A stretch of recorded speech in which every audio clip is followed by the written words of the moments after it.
Olá, tudo bem com vocês? Estou aqui hoje de manhã, é de manhã cedo, né? É domingo, o dia 26, eu acho que é 26 mesmo, até nem sei bem, de janeiro, né? E está um bonito dia, está fazendo 22 graus aqui em Juí. Já estou aqui com a minha Bíblia, não é?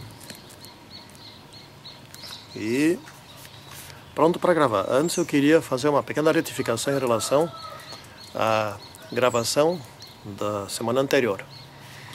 Eu estava com a minha esposa, né? E nós nem nos demos conta que aquele dia de domingo, semana passada, era o dia que estávamos comemorando 35 anos de casados, né?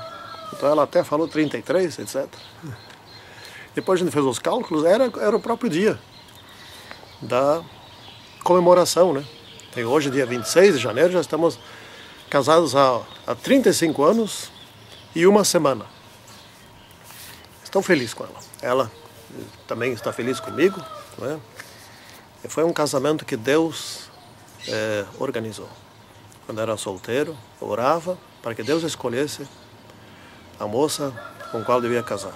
E hoje eu vejo que se encaixa perfeitamente. Então é um problema quando os jovens hoje, adolescentes ainda, né, ficam e se juntam, logo casam e depois, 1 ano, 2 anos, se separam. Não teve Deus nessa vida. Bom, mas o nosso assunto aqui é sobre o discipulando poderosos, não é? Então vamos orar. Santíssimo Deus, esteja conosco porque o assunto desta semana é de mais importante. Como conseguir alcançar os poderosos? Essa é a questão. Fica conosco nesse estudo. Em nome do Senhor Jesus Cristo. Amém. Então o verso é o seguinte. Está aqui em Atos 6, versículo 7. É o seguinte, ó. Assim a palavra de Deus se espalhava. Crescia rapidamente o número dos discípulos em Jerusalém. Também grande número de sacerdotes obedecia à fé. Aqui tem uma coisa muito interessante. Os sacerdotes estavam contra Jesus Cristo. O povo, os líderes do povo de Deus eram contra o Filho de Deus. E foram eles os principais que manipularam as coisas para matar Jesus Cristo. Né? O Império Romano, Pilatos, Herodes, etc., simplesmente atenderam esse pedido. Eles não estavam nem um pouco interessados na execução de Jesus Cristo. Quem queria isso eram os líderes, sacerdotes, os líderes civis, que tinham poder no Sinédrio, essas coisas assim. Mas depois da ressurreição de Jesus Cristo, muitos sacerdotes se converteram ao cristianismo. Isso precisa ser dito, isso é importante, né? Então nós temos que ter muito cuidado. Ainda essa semana, alguém me fez uma pergunta. Muito bem, a pergunta era mais ou menos a seguinte. E o povo judeu? Né? É rejeitado? Não tem mais. Deus abandonou eles totalmente? Também não é bem assim. Não é? A gente sempre diz que como indivíduos os judeus são como qualquer outra pessoa. Isso é verdade. Não é? Pode ser aceito tranquilamente. Mas eu vou avançar um pouquinho mais. Né? Vou ousar avançar um pouquinho mais. Eles, como povo, como nação, têm as mesmas oportunidades como qualquer outra nação. Isso quer dizer o seguinte, não são mais a nação eleita, mas a nação pode ser privilegiada, abençoada, como os Estados Unidos, como o Brasil, como qualquer outro. Não é? A eleição agora está sobre a igreja.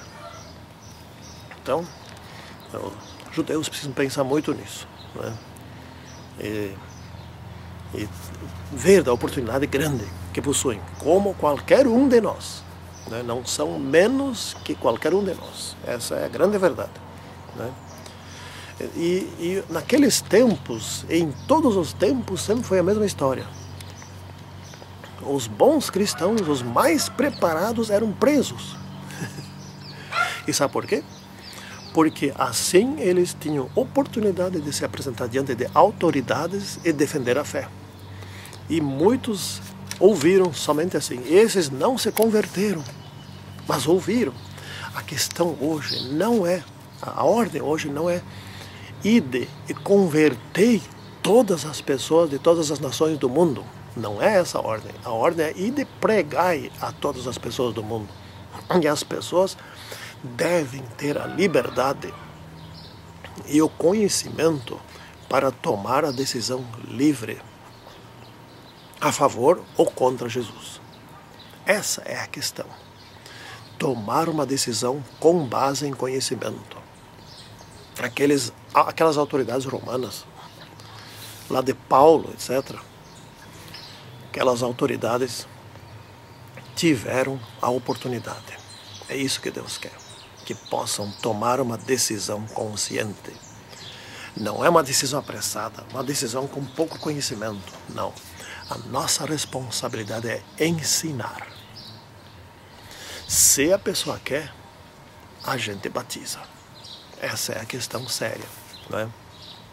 Então aqui, respeito às autoridades. Não é? Jesus mandou pagar impostos devidos àquilo que era de César e aquilo que era de Deus para Deus. Não é? Lembro bem, nós tínhamos uma loja, minha esposa e eu, tínhamos uma pequena loja de confecções. E a gente tomou uma determinação, nós pagávamos todos os impostos. Claro que nós fechamos, né, porque não deu para concorrer. Né? E uma vez a minha esposa foi fazer compras em Santa Catarina e ela jogava fora os borderôs, né, só ficava com as notas fiscais, porque enfim, o valor da nota fiscal correspondia ao valor da mercadoria. Nós não sonegávamos nada. Não. Eu sou ancião, fui ordenado ancião, etc. Sou adventista do sétimo dia. Como é que eu posso sonegar? Me diz. Faz favor, né? E aconteceu que as notas ficaram, por lapso, esquecidas no posto fiscal. Chegando lá, em casa, na loja, era próximo de Natal, queria vender a mercadoria, não tinha como colocar preço. E telefona para o posto fiscal, etc. E eles foram corpo mole, não queriam nem saber. E não dava para vender a mercadoria. Então veja, a cruz que carrega quem quer ser honesto. Finalmente, de tanto a minha esposa ligar e incomodar, eles passaram um fax das notas. Aí deu para colocar preço, enquanto que os outros que sonegavam já estavam vendendo, né? E ganhando dinheiro. Pode uma coisa dessas, mas nós vamos sair desse mundo. Nosso mundo não é esse aqui. Aqui a gente tem que sofrer um pouco mais, não tem problema. Nós vamos sair daqui. Um dia nós vamos sair daqui. E vai ser bom. Nós temos que obedecer às autoridades. Mas em caso de conflito, quando a autoridade nos exige algo que Deus não aprova, então obedeceremos acima a Deus. Acima de tudo a Deus. Porque a autoridade vem de Deus. Não é?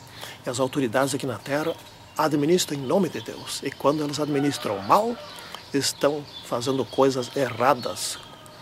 Estão sendo corruptas, como é muito frequente e muito comum. Por isso eu, Sigberto Marx, adventista do sétimo dia, não me envolvo em política. Eu não me envolvo com corrupção. Política não é sinônimo de corrupção, mas política tem muita corrupção. Eu fiquei lamentando que na eleição passada, vários pastores e anciãos, etc., se posicionaram politicamente. Estes cometeram um grave erro. Deviam ler mais Ellen White.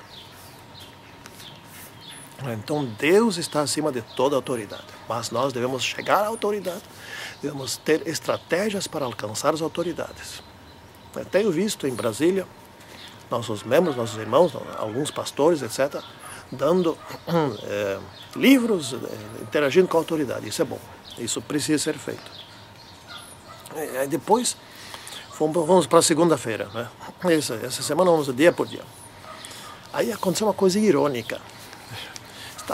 Jesus estava caminhando pela estrada, tinha plantações ali espigas no ponto de colheita, né? Os discípulos sentiram fome, foram ali arrancar algumas espigas, que era permitido pela lei naquela época, podia arrancar algumas espigas para comer, não podia levar para casa. Arrancaram e comeram.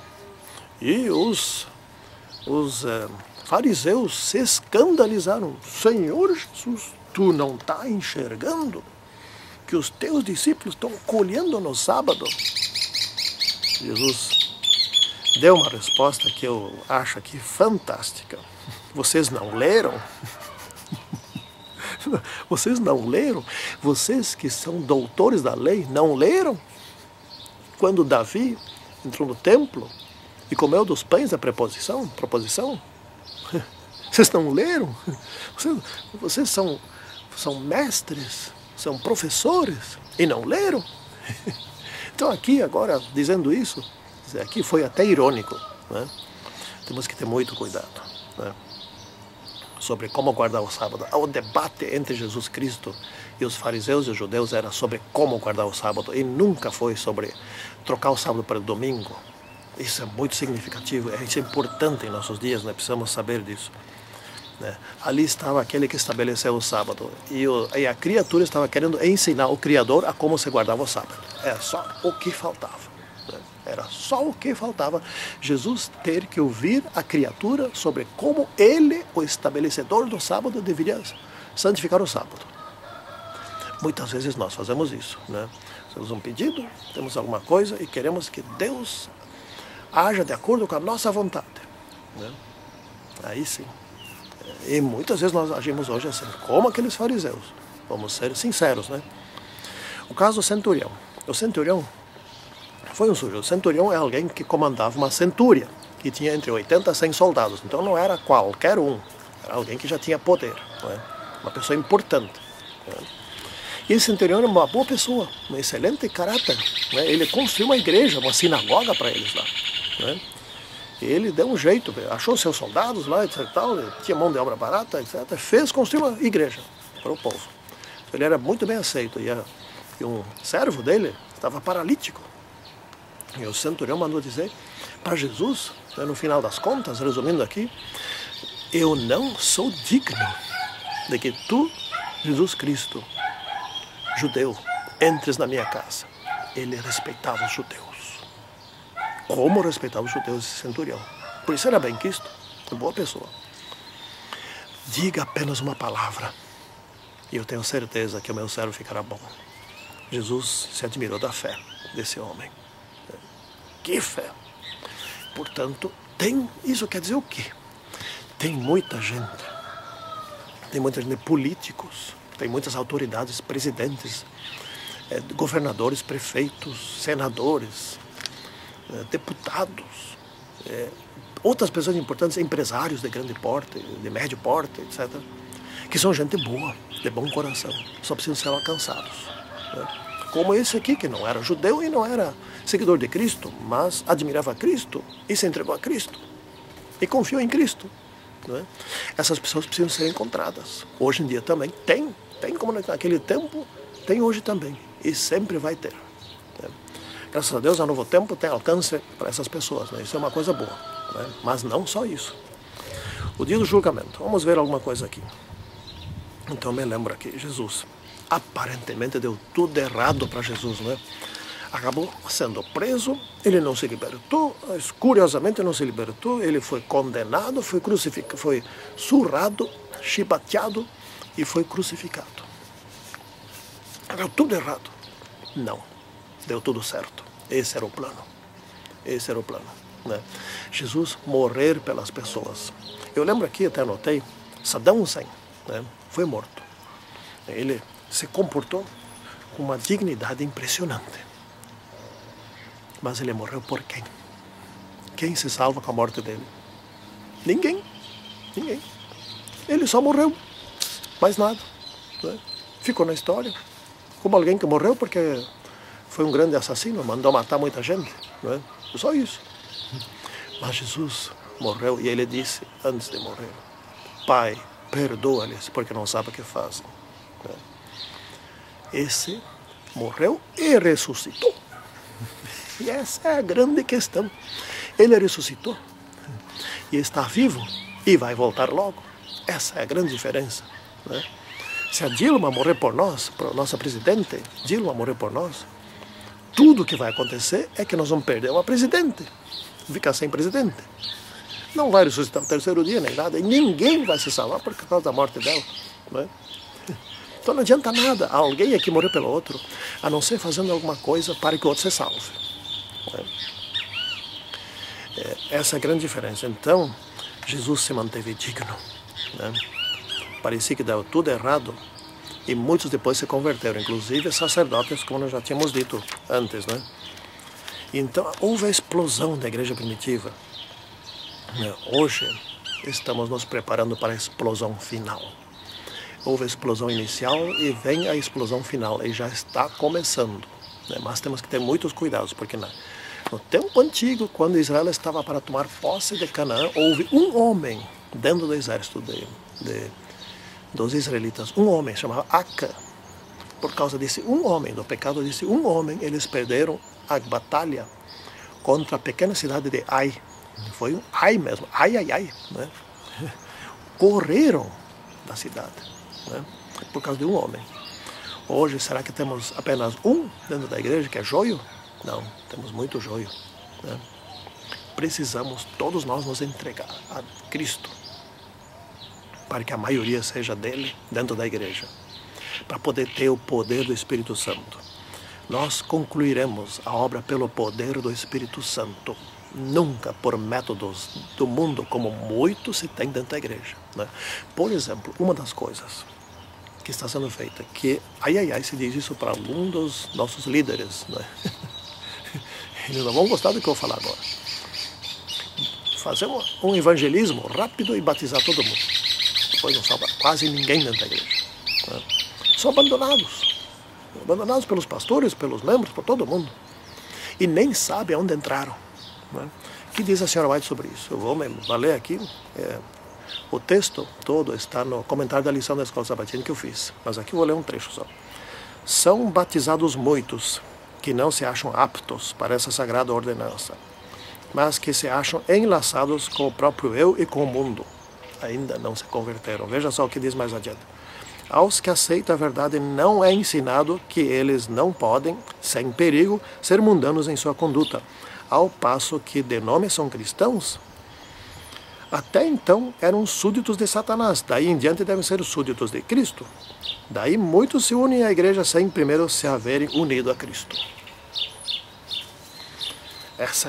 Nós estamos assim, um tipo de afã de fazer aumentar o número de membros. Nós temos que olhar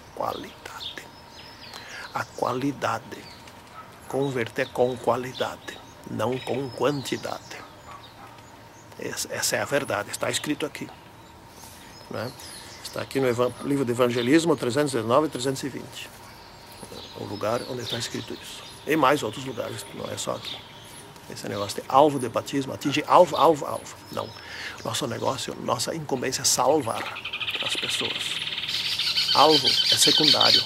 Alvo é o Espírito Santo que vai nos dar, né? Nós precisamos do poder do Espírito Santo, não dos métodos do mundo. Precisamos do poder do alto, como eles tiveram. Simples e humildes pescadores, trabalhadores no campo, se tornaram gigantes nas mãos do Espírito Santo. Que assim seja com todos nós. Amém.